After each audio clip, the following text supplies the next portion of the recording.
The kind of questions that we previously would have asked our colleagues, now we can ask AI. And so the reason for just having a question, just reaching out to someone, has kind of gone away now.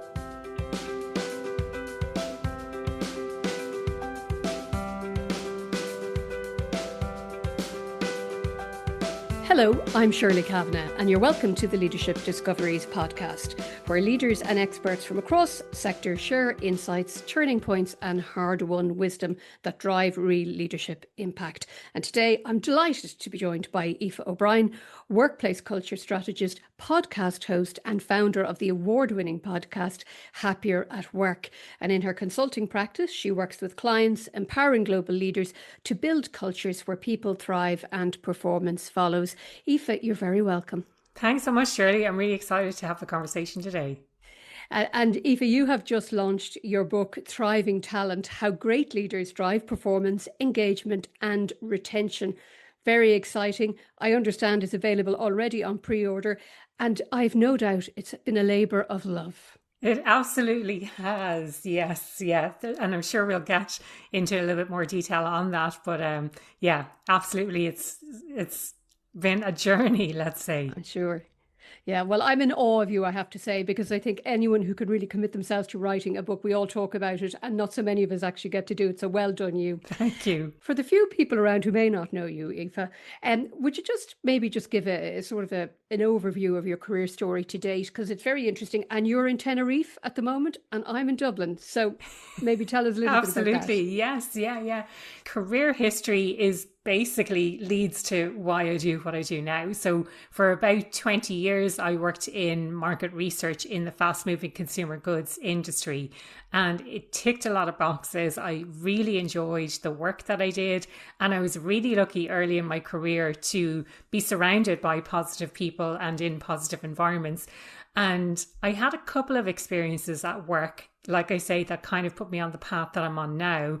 So one role that I had, I joined the organization and I was told, you're going to be promoted to director. You know, we would expect that to happen within 6 months. And I thought, fantastic, these are the kinds of words we all want to hear, I think. And so I was really pleased about that. Now, fast forward a number of months and there's been some changes in the organization. And I was kind of wondering what was going to happen.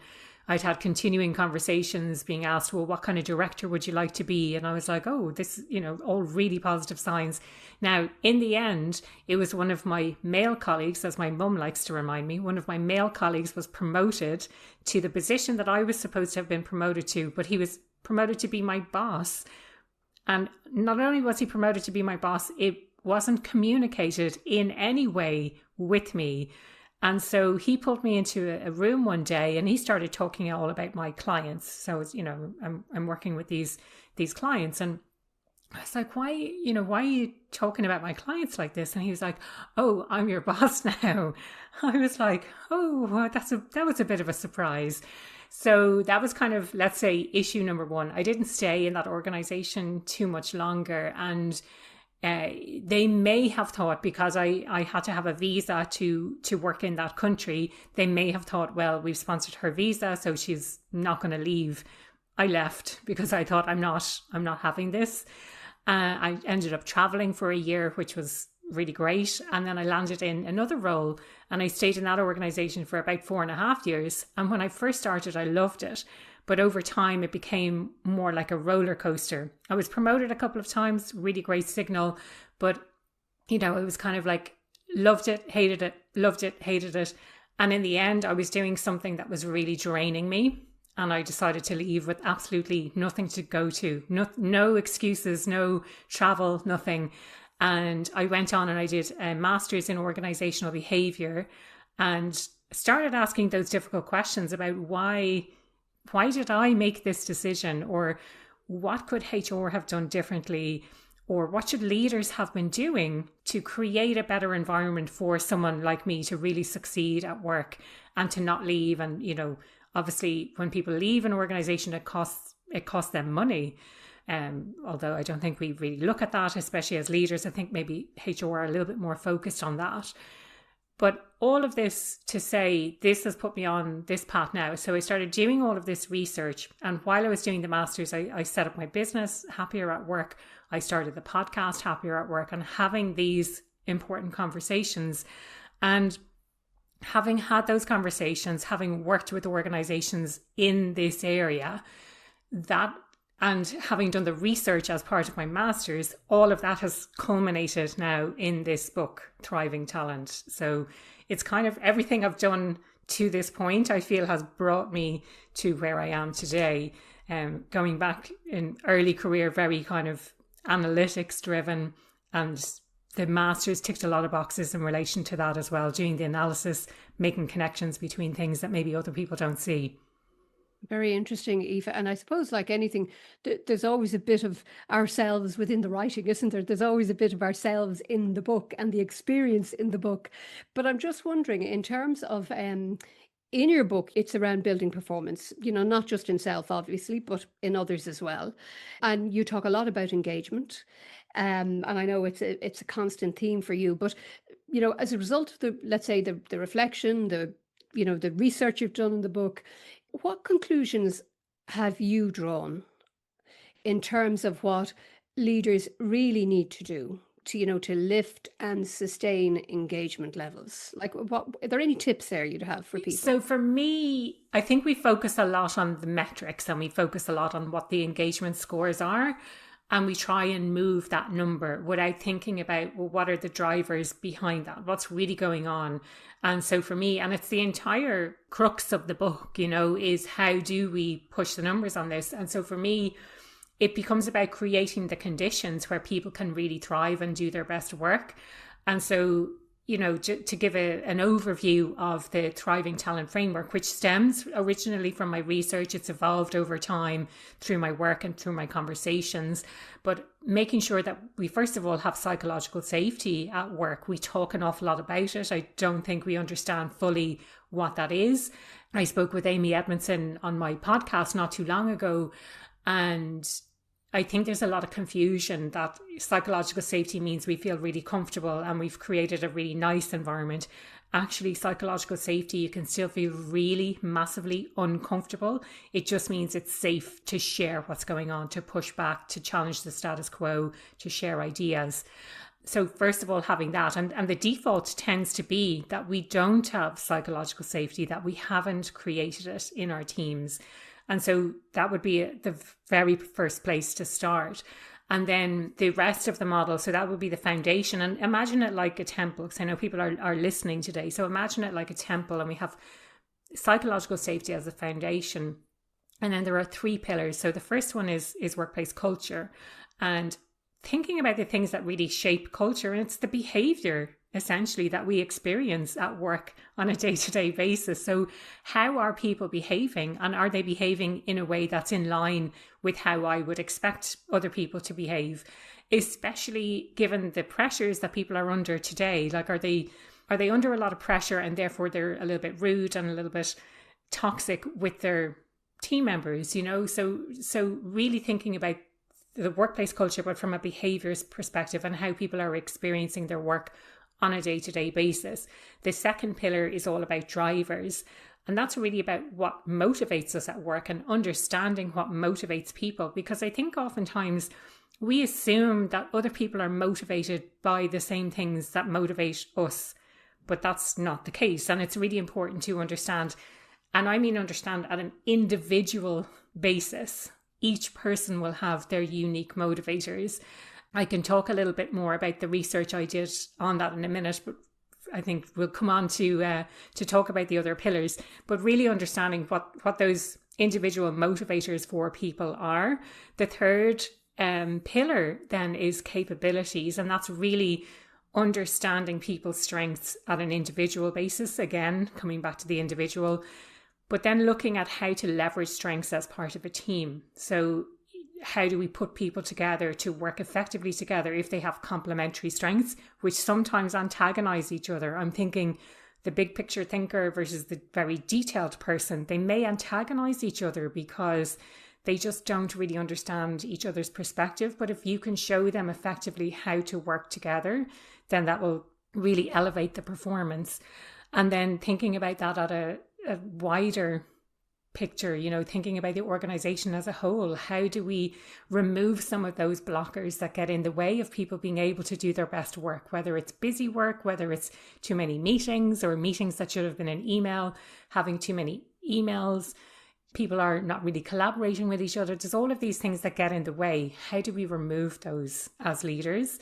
And then, so that's the kind of 3 pillars. And then there's a capstone on top of the model as well about leadership. So leadership really centers on managing, understanding and managing ourselves first, and then only then thinking about it, well, how do we then lead other people? There's so much in that, Aoife. But I'm really caught by the visual, you know, just again, that foundation piece around the psychological safety. And I think you articulated very well, you know, psychological safety, it can be uncomfortable. It's about candor as well, isn't it? Exactly, it's not just about being nice. And yes, that's exactly it. We need candor and but care and candor at the same time. Like Kim Scott does this really well in her book Radical Candor, where she talks about it's we have to show people that we actually care about them, and we actually have to care about them, because otherwise why are we leading them? You need to show people that you care.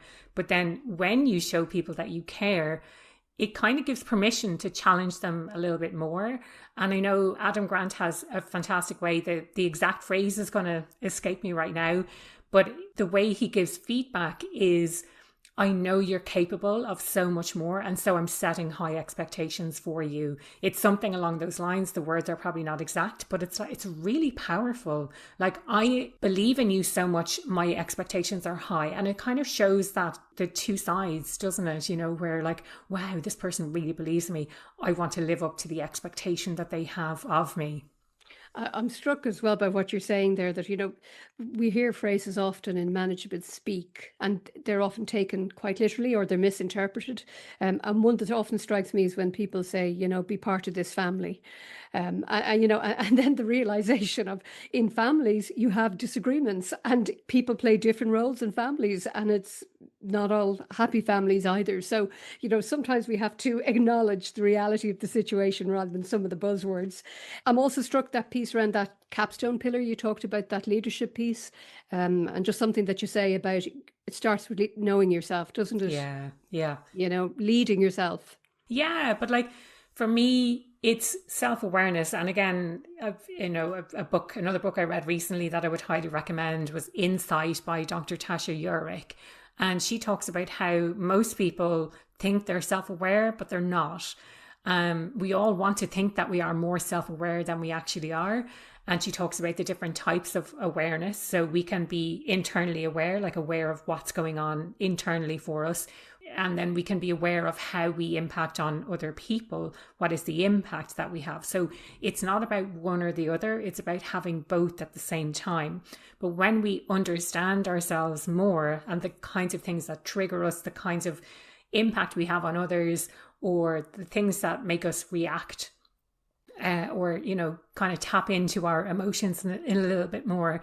Once we are aware of those, I think it becomes much easier to manage them, to get under the hood a little bit and understand, why am I behaving in the way that I'm behaving? I want to be a more effective leader. So how do I understand myself a little bit more to show up as the leader that I want to be more of? Mm-hmm. And just a little bit earlier, I'd be interested just in exploring this a little bit, you know, when you talk about the research you did in your book, and particularly around motivations, and you make a very valid point. Individual, it's about the individual. We can't look at collective motivation because we're all individuals. But anything surprising that you found when you were doing the research as you didn't expect?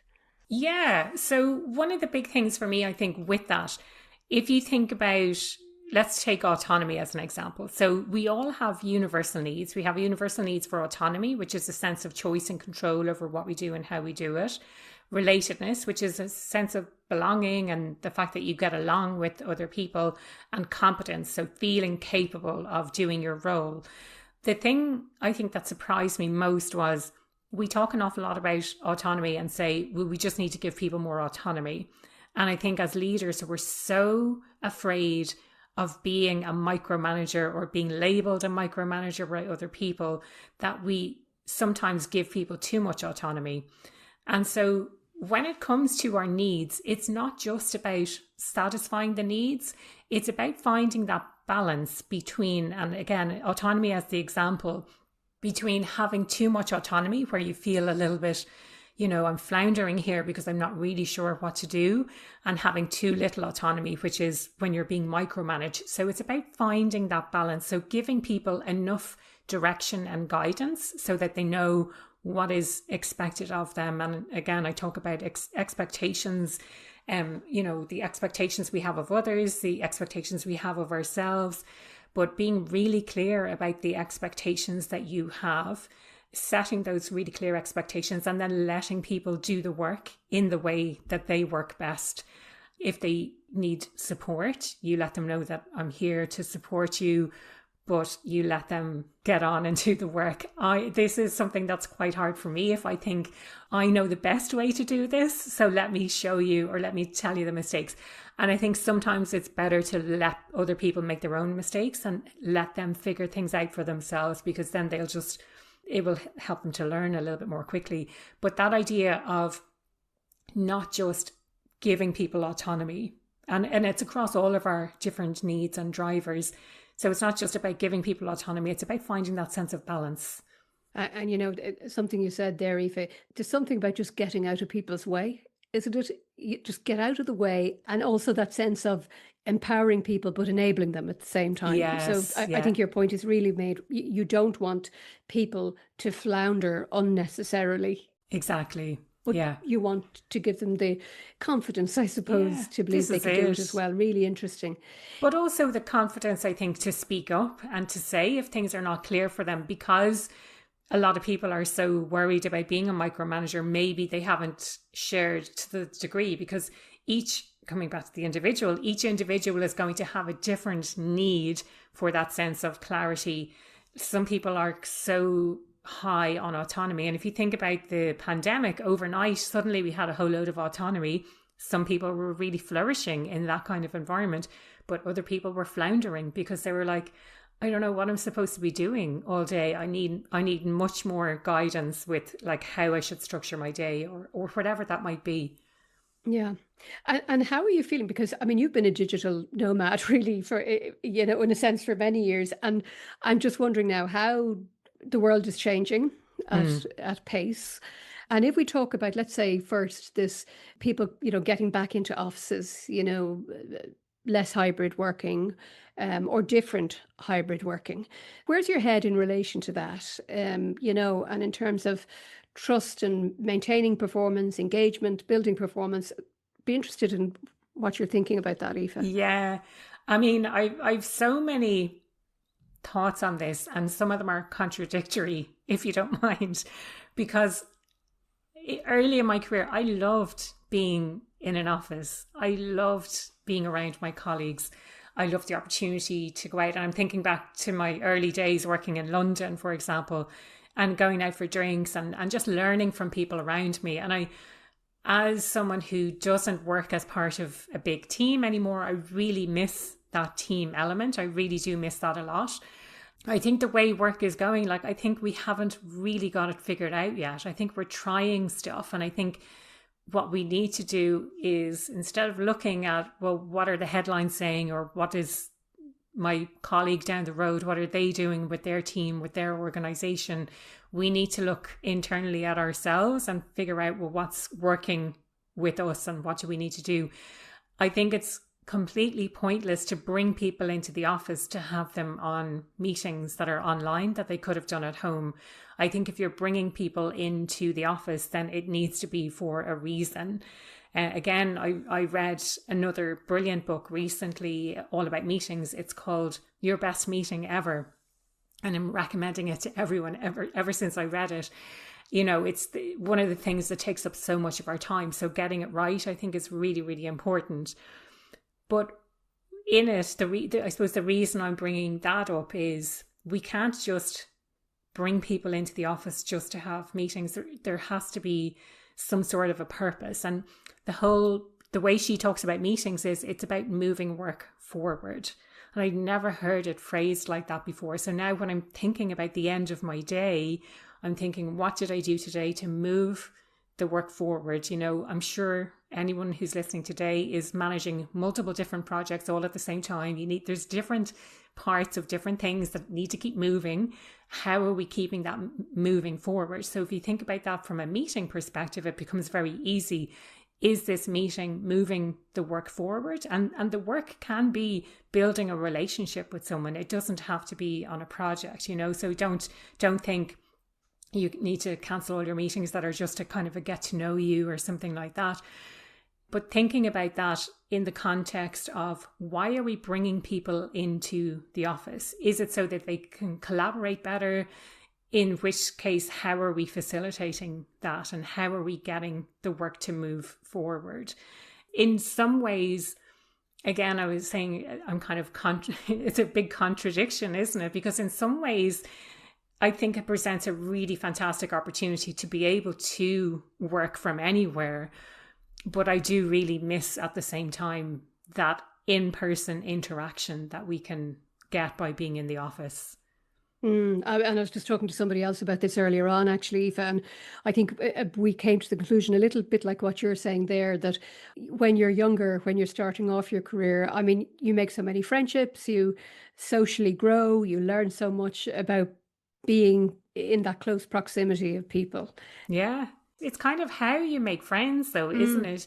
If you think you're going from college and your college friends, we all go in lots of different directions. Yeah. And then work kind of becomes, well, that's my new family, if you want to use that word. That's my new kind of friendship circle. That's how I've made friends. And I think later career, it's a bit more difficult from that perspective. I understand. And maybe I look back with rose-tinted glasses. It wasn't always as good as I thought it was. But I think, you know, there is still that social aspect to work. There is still that belonging that we need to feel with our colleagues. And I think bringing people in person is a fantastic way to build on that. It's one of our core needs as humans. And I know there's a huge rise in loneliness as well. And that doesn't mean to say that just by bringing people together, you're going to stamp out loneliness. I think we have to actively build it and be aware that even if people are surrounded by others, they can still feel really lonely. Yeah, I think there's some great points there, Aoife. And, you know, maybe there's a piece about work and hybrid working needs to be mapped to life stages, actually. And there needs to be more of a correlation between that. Yeah. Yeah. I mean, one kind of maybe a bit out there idea that I had years ago is, as we, you know, and we've seen a trend towards 4-day weeks and things like that. But as we progress our careers, how about instead of earning more money, we earn more per hour, let's say. And so we reduce the number of hours that we're working. We have more time to spend with loved ones, on hobbies and things like that. And we're still there for the other people who we work with, but we're reducing our hours progressively over time. Yeah, really interesting. Technology, is that making relationships, engagement harder? Or do you think both can sit beside each other? Where is your own perspective on this? I think it's making things harder because the kinds of things, and this, I can't remember where I read this or whether it was based on research, but certainly anecdotally it sounds correct. The kind of questions that we previously would have asked our colleagues, now we can ask AI. And so the reason for just having a question, just reaching out to someone, has kind of gone away now. And it's reducing the number of interactions that we're having, which I think in turn reduces the sense of closeness that we feel with other people. So I think we need to be careful about how we use it. I think it's brilliant. And I think it's like, I'm a big proponent for AI. I use it a lot. What I find personally is, and I had this conversation with someone the other day, we use it so much, but what are we replacing the time that we're saving? Or are we actually saving any time? Or are we just doing more and more and more because we can do more and more and more? I think I've gone down that road of I'm just doing more and more and more because I can. And now I have AI to help me. And so I think we need to be careful as we get into that busy for busyness sake, rather than thinking about what's the impact that we're trying to have here as me as an individual in my career. Like, is this helping me move my career forward? Is this helping my team with their objectives? Is it helping the department, the organization? How does this link back to, and one of the words we use, is this moving the dial? Is this moving the dial on what it is that we're trying to do? And if it's not, then it's just creating busy work and it's getting in the way. In relation to connection, I think, and again, I've had this conversation on the podcast, and it's kind of scary because we're sitting behind these screens all the time. I think we've lost the art of connection with people one-on-one. It's not a case of just taking the screens away, which is, I think, the temptation and the easy thing to do. It's building up that muscle of how do we actually connect with people when we don't have our phones to rely on, or when we're not behind our screens anymore. So it really is coming back to that, back to understanding how do we connect with people, yes, and how can we have the phones. I mean, I'm as guilty of this as the next person. I have the phone beside me. I'm trying to watch TV, trying to have a conversation at the same time. It's so much easier to text people than to call people. I need to get in the habit of calling people instead of texting all the time. So there's all of these things that technology has enabled us to do brilliantly, but it's getting in the way of us being able to properly connect with people and feel that sense of connection. There's a great line that you said at the beginning there, about that piece that's missing, where people would just turn to somebody and say, how do I do this? Or what do you think of that? Yeah, they're really micro moments almost that are very, very impactful for people. Yeah. I was listening to there was a psychologist speaking on the radio recently, and they were talking about all of this, and he was suggesting to get into the habit of connecting with people again, that you should make an effort every day to just talk to one stranger, just to say something to a stranger, just to kind of, to your point about the muscle, that you're getting your muscle working around connections. I love that idea. I thought it was great, actually. I've started doing that myself now, so I'm pestering everybody. I'm sure I do it sometimes, but the idea of having a challenge to do it every single day, I think is really nice. Yeah. And it's a nice social activity and experiment as well, I think. Aoife, I want to ask you a question about something, because I've seen your LinkedIn posts, and I know you have a bee in your bonnet about International Women's Day and the positioning of International Women's Day. I said to myself, I really want to ask Aoife about this, because I'm very, very interested in what you're talking about. And I think, somebody talked about pinkwashing and all sorts of things beforehand. So I think you're a little bit on that continuum, I think. So tell us a little bit about that. I post about this every year. It annoys me because... So we confuse, for context, there's a website. I'm not going to call out the entire website because I don't want people going looking it up, but it's a .com website that is, or let's say pretends to be, an official International Women's Day website. They sell a lot of merch there. They make up a theme every year, and they make it really easy for organizations to use banners, to have branding, to come up with a theme and some hand gestures and all of this kind of stuff. But they've got nothing to do with International Women's Day. So International Women's Day is originally a UN thing. And the UN comes up with a theme every year as well. But that theme is completely overlooked by people because the company that owns the .com website is a marketing agency. And so, as you can imagine, they're brilliant at marketing. They bring out their theme way in advance of the UN. People talk about it for months and months in advance. And I feel like the message is kind of lost about, well, what are we actually trying to do here? And where is this money that you're spending? Because I see pictures of people with cupcake toppers and banners and all sorts of stuff. Where is that money actually going? It's definitely not going into helping the cause of women. So I saw this year in particular with the unofficial theme being Give to Gain. First of all, I was like, what does that even mean? You want us as women to give more than what we're already giving?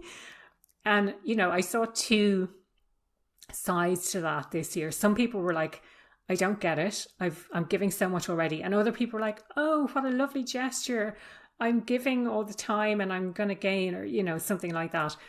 But I think for me, it's just this marketing has taken over. And what differences have we actually seen in our day-to-day experiences, especially at work? Now, another really great example, and I haven't seen it in a few years. So it was on Twitter a few years ago. It was like a bot called like the gender pay gap bot or something like this. And every time there was a tweet from, I don't even know what they're called anymore since it's turned to X. I don't really use Twitter that much. And back then it was a tweet. And so if a company was posting saying, oh, happy International Women's Day, we're behind women, we love women, etc., the bot would automatically post a tweet below and say, the gender pay gap in this company is, and it would read it from the publicly available information. It'd be like, the gender pay gap in this organization is 17%. So it was basically calling out all of those companies that were saying, oh, we love women, we support women, with actual stats to say, okay, so you love women and support women, show me the money. Like, why does this gap actually exist? That's really, I mean, I was really interested to hear your perspective on this. And I absolutely agree with you on the give to gain piece. I mean, it's so obtuse. And, I do think, in fact, with many of these things, sometimes they've run their course, quite frankly. And you just need to start seeing activities embedded. So look, maybe for some people it works, which is great, but I think your perspective is really interesting on it, and very valid. Why is it once a year? And I kind of got into this debate on LinkedIn as well. Like, why is it only once a year? Like, great that we have once a year to talk about and highlight these issues, but why aren't we talking about this every single day of the year? Because this is our experience as women every single day of the year. And I'd love to see somebody do some really good research around it in terms of every year track International Women's Day real impact every year, and see how it's trending. I think it'd be really, really interesting to see that. That sounds like a challenge to me, being a total research nerd. So thank you for that, Shirley. Now, listen, I've thoroughly enjoyed this conversation. I'm sure we could talk for hours, but maybe let's close off back to your book again, because I mean, you have tons of energy. You've been fantastically successful with your podcast. You have a practice, I'm sure, that's thriving as well. You write a book, bundles of energy. So I'm very, very envious of you. But when you look back over the year, the book and the writing of that, is there anything you've learned about yourself? Was it in any way a learning process for you, if you know what I mean? Yeah, no, definitely. Yeah. Like, for me, I think the big thing is persistence. Just keep going. This is something that I have wanted to do. I've been talking about it for years. I've wanted to write a book in whatever format. At the time, I thought it was a novel, but ever since I was a girl, like ever since I was young, I wanted to write. And I didn't know that it was going to be a business book. As it turns out, it was a business book that I had that was waiting to come out. And I think it was just all of these ideas that I wanted to share with the world. I started writing in October 2024. So it took me, at least a year to get the words out. And for me, the writing wasn't the hard part. Before I wrote, I structured everything quite clearly, which made things easier. I learned stuff as I went through, so I added those bits where they were appropriate. I took stuff out as well. For me, the difficult part was really the editing. So when you're reading back over your words and you're like, oh, how do I say that better? Or how do I say that differently? Or is that really what I want to say? Or how can I find something that backs up this point that I want to make? But the writing process, I think what really worked for me at the start was just getting it done. I was part of a sprint and we were writing every day, and I got about 27,000 words written that way. And then I took a break at Christmas. Don't take a break from writing. That was my big lesson, because I just could not get back into it. It took me till about May or June to get back into the writing. And even then I wasn't doing it consistently. It was very sporadic. But that's that's not totally a bad thing. I think sometimes I work well in blocks of time rather than just doing like half an hour or an hour every day. I would much rather take a Saturday and be like, right, putting my head down. I think the other thing to bear in mind is you're not always going to feel motivated to do it. You're not always going to want to do it. So setting a small goal, like I'm just going to write for 5 minutes, or I'm just going to write 100 words, or I'm just going to read this thing and see if you get inspired. I think that's really important. Like you're not always going to feel like doing it. You just have to do it anyway. I'm sorry. And to go back to one of the phrases that you talked about earlier on, you've just got to move the work forward. Yeah. Aoife. Just need to move it forward. And absolutely, that's kind of like, I'm right in the middle at the moment, Shirley, of the marketing, what I would consider like the marketing of the book, which is what feels like a gazillion different plates that I'm spinning all at the same time. And I'm just trying to move a little bit forward on lots of those different plates every single day. So let's just keep the momentum and keep things moving a little bit forward every single day. And that's exactly how something gets done. Not to be too cliche, but like, how do you eat an elephant? You eat it just a bite at a time. You just have to do a small bit, and it might feel like a mammoth task.